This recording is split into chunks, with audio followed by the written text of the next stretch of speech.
one of the universal experiences that people all over the world have without exception is the experience of motherhood. And so wherever I travel, my eyes just kind of are always drawn to notice the moments where maternal energy is present. You know, that protective, encouraging, nurturing energy that envelops a situation, no matter what it is. And in both Thailand and in Bali on our recent trip, there were motorcycles and scooters everywhere. I'm talking everywhere. They seem to be kind of the most common form of transportation for the majority of the population. And you think driving's wild here when motorcycles are involved? No.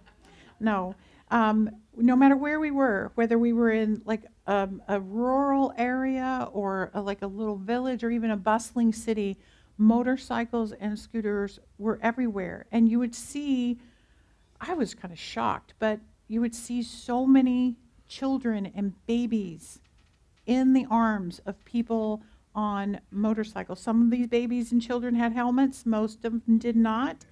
But you could kind of see this shield of protection that these mothers had as they were balancing their children, and a bag of rice for that matter, on these scooters going down the road. And they were always supporting, always protecting. And I think it's just what a mother is called to do, right? So my question for you this morning is, who do you lean on for support? Who do you lean on for support? Whether you're on a scooter or not, who are you leaning on for support? So I want to talk about that. And I want to share the story that I read recently about this young woman, and she was struggling with infertility.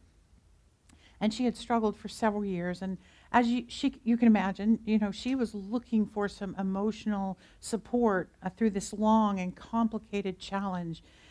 So she looked around herself, like, who can kind of walk through this with me? And she first considered reaching out to her mom, but her relationship with her mom was very complicated. It was one of those difficult relationships that had kind of gotten complicated through different things that had occurred between them. And they had basically experienced kind of more than a decade of miscommunication and misunderstanding, and they just were simply not supportive in each other's lives. And the woman didn't feel like her own mom could offer her the help and the support that she needed emotionally. So instead of having her mother go through this infertility journey with her, she leaned on and confided in her aunt, who was also her named godmother.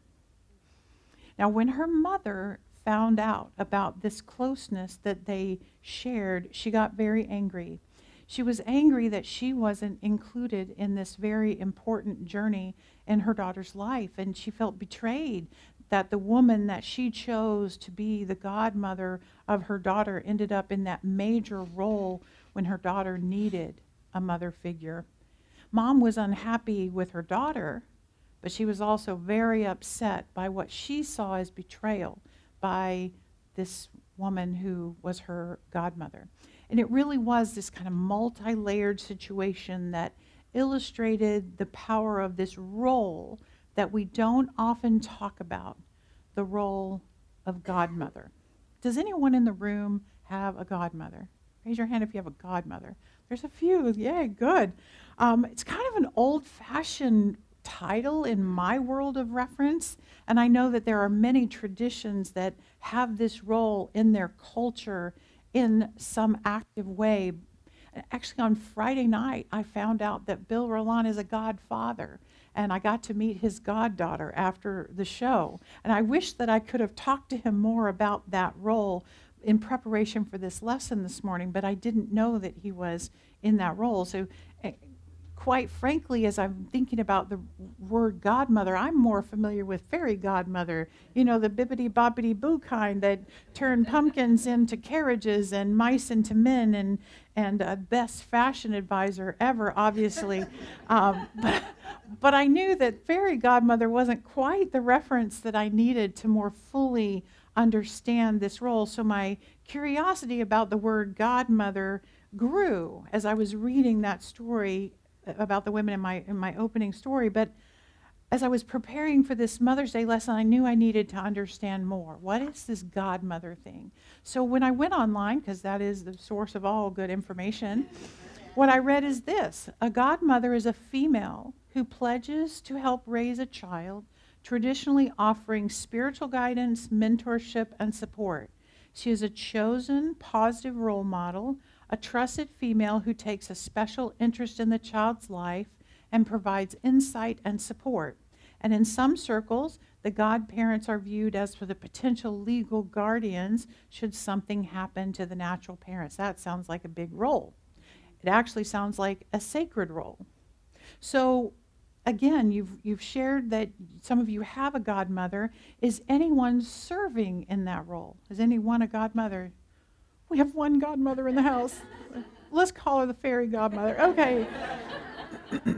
So I would love to hear about your experiences if you want to bring them to Q&A, because I'm very curious about this godmother role. So my family doesn't do the whole godparent thing, so I'm a little bit underexposed. But after researching a little bit, personally, from my point of view, I think all of us need a godmother. I think we all do. I know we aren't children anymore, I get that. But don't you think it's a powerful idea to have a specifically chosen female energy in our lives to kind of guide us through something spiritually instead of emotionally and logistically like mothers do? I think the benefits would be amazing. I want to look at that a little bit more. So what's the difference between a mother and a godmother? I think we'd all have to kind of decide for ourselves, but in my experience, mothers tend to teach us certain things about life. And this seems to apply to whatever maternal energy we have in our home environment growing up, biological mother or not. They either specifically and verbally teach us things, or they simply show us as they live their lives as the role models that they naturally are. So mothers teach us or show us the family traditions, don't they? Like, how do we do the things that we do? Mothers teach us how do we nurture and handle emotions in this family, how we fight in this family, how we prepare food and celebrate special occasions, how we keep things feeling normal and predictable around here. You know, mothers also teach us how to be successful in the structures of life as they know them. So our moms, you know, they know all the rules and the norms about how to get ahead within the family. But they also teach us about money and how it works in the world. How to take care of our physical health, and they share their understanding of food and exercise and sleep and self-care of all kinds. They share how they value the role of education in our lives and what it means to have a career and how to do relationships. Just a few things mothers teach us. Moms also teach us a lot about good hygiene, right? You know, how to fix your hair and how to brush your teeth and wipe your shoes at the door and how to wash clothes and dishes and how everything needs to get cleaned up around here. They also tend to check behind your ears, and they do that whole thing of licking the thumb and rubbing on your face. That's a mom, you know, and moms teach us how to be safe in the world. Matter of fact, most mothers scare us half to death about all the really bad things that could happen if we don't make curfew or drive slower or hang out with the wrong crowd or kiss boys or girls or somewhere in between, as the song says. You know, we learn about seatbelts and condoms and food temperatures and a million other rules to keep us safe and hopefully stay alive. Bottom line is, moms tend to pass along all the fears that have seemed to keep them alive the whole time. And mothers also tend to teach us how to navigate social structures successfully, how to behave at school and church, and on the team, and even at work. And if they're extroverts, they encourage us to get out there and make friends and socialize. If they're introverts, they scold us for talking too much and wanting too much attention. Getting close, right? And on this Mother's Day, we take a moment of gratitude for everything our moms taught us. And here's what I know. I guarantee that there was something in my description about what mothers teach us and typically do where you rolled your eyes, or you clutched your heart, or you felt tears build up because maybe your mom didn't do some of those things, or any of those things for that matter. Or the opposite might be true. You might think of a million things I didn't mention that you would have mentioned in that list. But I also bet that if given the chance, you would make a completely different list of what moms do or don't do based on your personal upbringing. Am I right?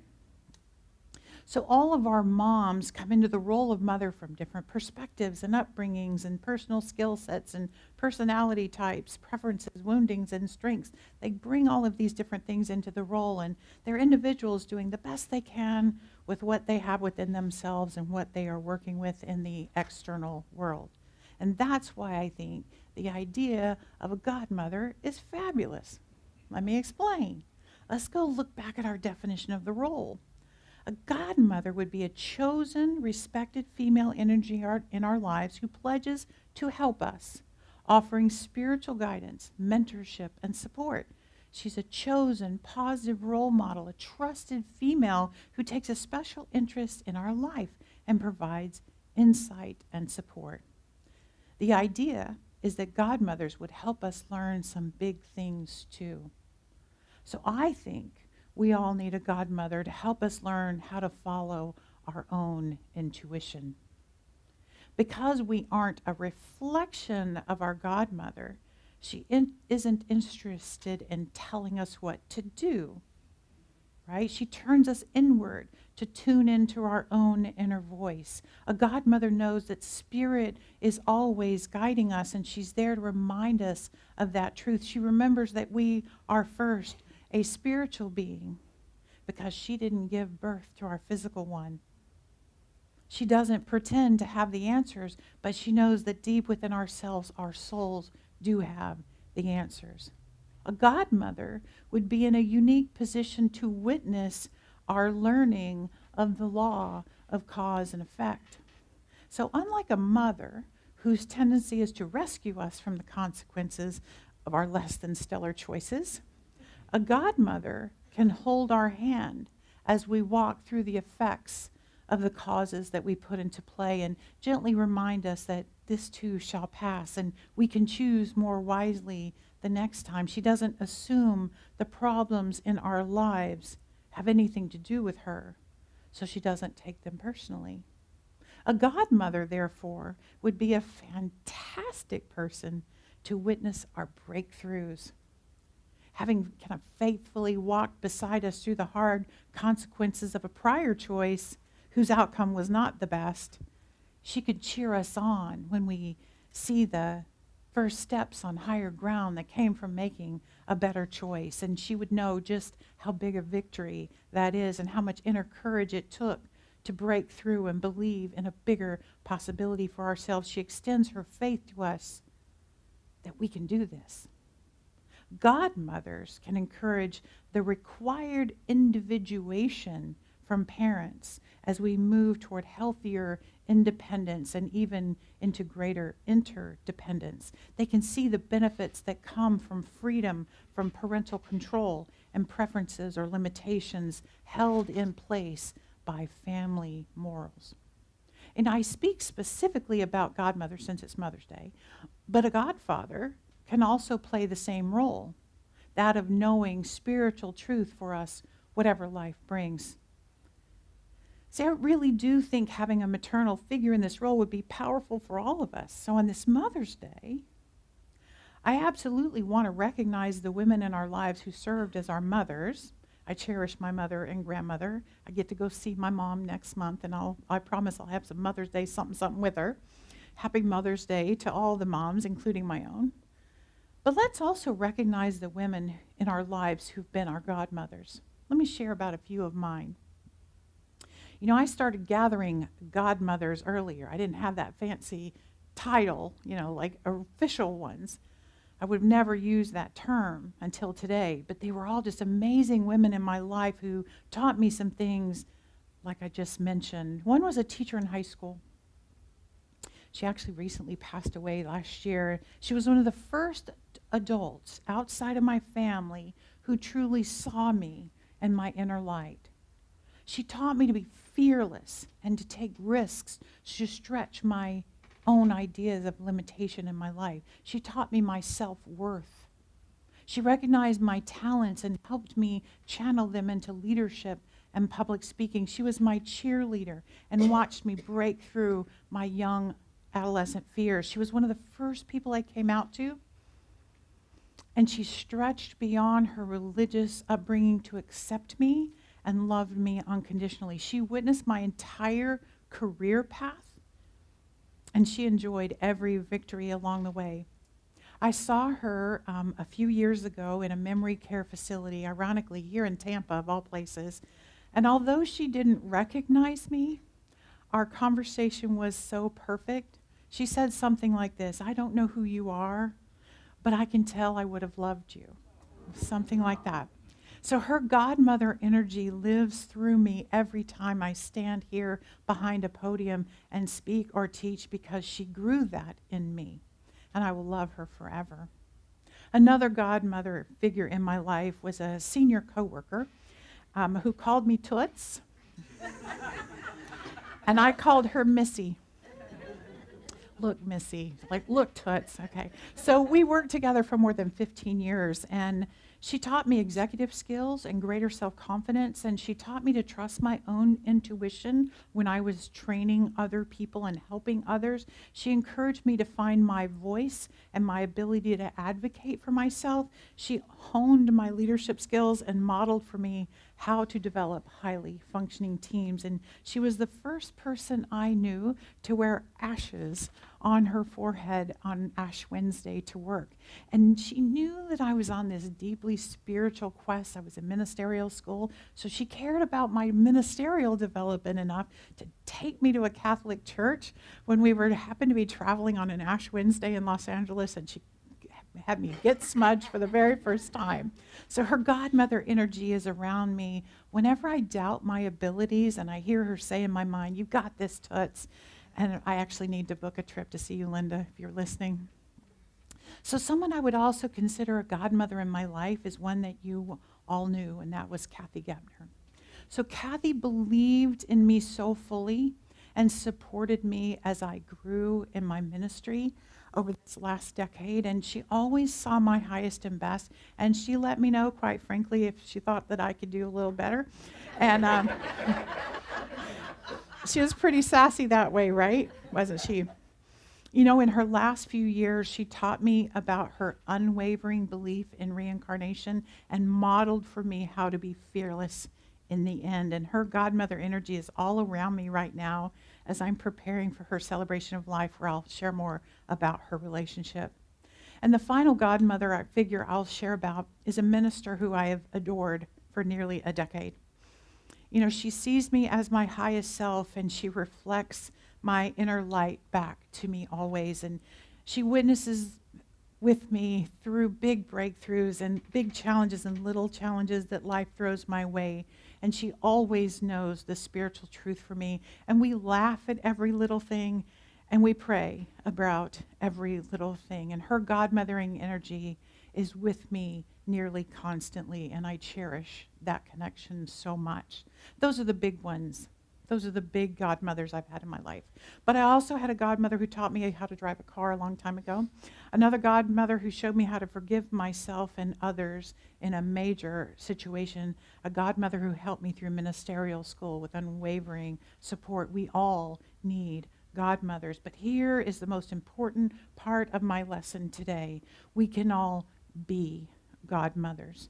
Here are my suggestions for you if you decide to be a godmother. Here are the duties if you want to step into this role. Number one, you've got to see the light in the other person. No matter what behavior, no matter what challenge or mood may be, they are first and foremost a soul. And as a godmother, your duty is to see this as their highest truth. Number two, you've got to be willing to laugh and have fun. Godmothering is not all serious. It's a joy that you bring into every situation at hand. Number three, you must be judgment-free. Whatever they wear is perfect. Whoever they're dating is to be considered present by divine appointment. And you trust the law to move any situation to its right and perfect outcome. A godmother is simply an encouraging witness. Number 4, you must see their strength. There's no need to rescue anyone from the consequences of the choices they've made. No, they are capable of disentangling any knot that they have tied and resist the urge to take it into your own hands and start working on the knot. That's a mother, not a godmother. Number 5, you have to be willing to celebrate the breakthroughs and windfalls, but also wipe the tears. Have party streamers and Kleenex ready to go at all times. And number 6, you have to share your secret weapons, your wisdom, your strategies, and your love languages to help them grow. Be generous with your own stories of challenge and courage and disappointment and triumphs. Point them toward the light wherever you know it can be found. That's it as far as I can tell. Let's all be godmothers.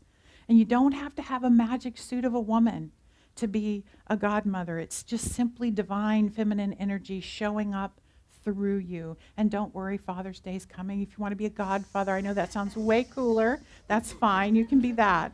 But to close my lesson today, I want to pass out a rose to every person and lead a brief meditation. Keith, would you help me pass roses? Be careful of the thorns. Terry and I tried to cut them all off, but they still are kind of sharp. Rebecca's going to start from the back, and Keith will start from the front, and Shanna's going to play music.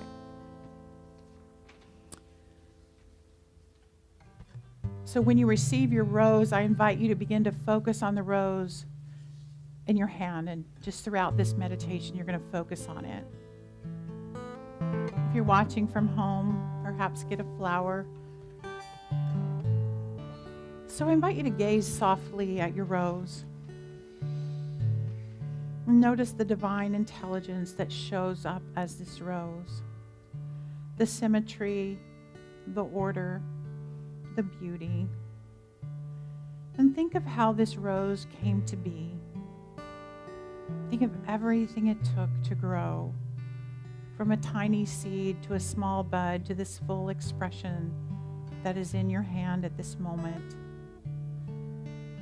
Nature poured everything it had into the creation of this rose: water, sunlight, nutrients, and time. Spirit participated naturally in the creation of your rose. Now think of the human hands that have been involved in having this rose come to be in your hands right now. All of the touches it took before your touch started. Imagine all the eyes that have beheld your very rose. So much intentional energy led to this moment of sacred focus. Intentional energy is another way of saying love. It took so much love to bring this rose to your hands and your hands to this rose. Now consider for a moment how you came to be. On this Mother's Day, as you behold this rose, bring your thoughts to all the mothers, grandmothers, godmothers, and divine feminine energy that brought you to today holding this rose. All the water, sunlight, touches, prayers, nutrients, beauty, intelligence, order, and love that showered your entire life leading up to this moment.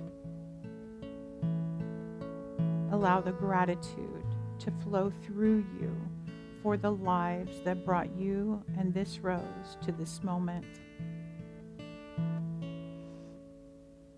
As you breathe, just allow any lingering disappointment or regrets to ease as you welcome feelings of thankfulness and gratitude to sit warmly in your heart just for this moment of contemplation.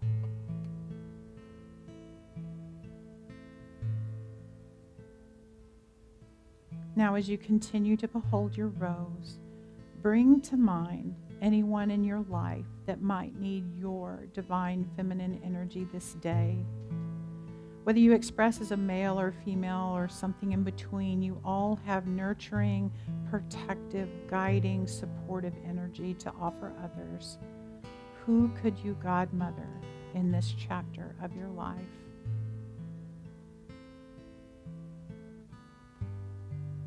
And finally, see this rose as a gift of my mother energy to you. Let it symbolize the spiritual support and love that I bring into this room available to you.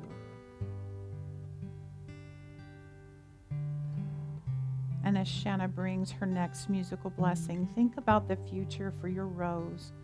Perhaps you will pass it along as a symbol of your love energy to someone else, or perhaps you will enjoy it until the last petal falls aside.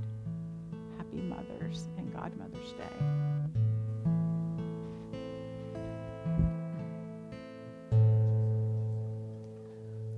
Hold me in your arms, divine mother. Hold me in your arms, divine mother. Hold me in your arms, divine mother. I love you.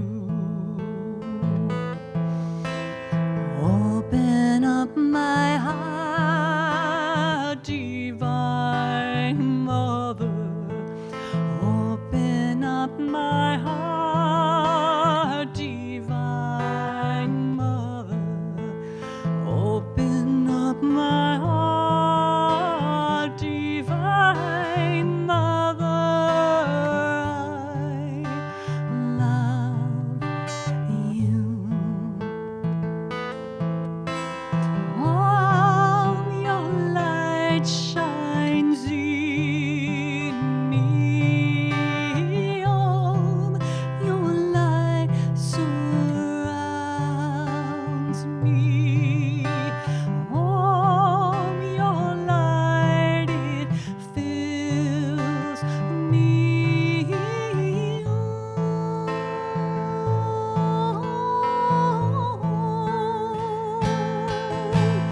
Help me find what's real, divine mother. Help me find what's real, divine mother. Help me find what's real, divine